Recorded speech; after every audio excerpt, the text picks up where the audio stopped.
સમયના ચક્રમાં સર્જાયેલા કિસ્સા. ક્યાં ખબર હતી કે કિસ્સા એ યાદોમાં રહી જશે, તો એ યાદો જીવન બનાવી લેશે. એ ઉનાળાના કડકડતી ગરમીમાં એ બૂમોનો અવાજ સાંભળતા જ તું બેટ લઈને દોડી આવતું. તો હું એ સ્કૂલના સમય કરતાં એ સાયકલનો સમયનો સાથ વધારે સારો લાગતો. ભલે ના આવડતી તેમ છતાં તારી પાછળ બેસીને આવવાની મજા કંઈક અલગ હતી.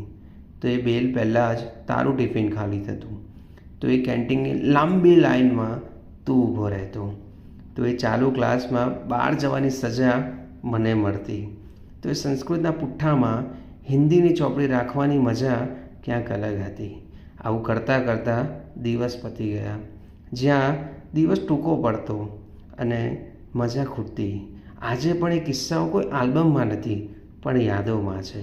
જ્યાં પિક્ચરના કેમેરા નહીં પણ યાદોમાં રહેલું છે. ના તો કોઈ પહેલાં આવવાનો ડર, ના તો કોઈ છેલ્લા રહેવાનો ડર, ના તો કોઈ પ્રમોશનનો ડર, ના તો કોઈ હરીફાઈ. જ્યાં દિવસ કિસ્સામાં રહેતા અને રોજ નવી નવી વાતો થતી. જ્યાં કિસ્સા બનતા હતા. આજે પણ એ બુક ભરાય છે એ કિસ્સાની યાદોમાં લખતા લખતા.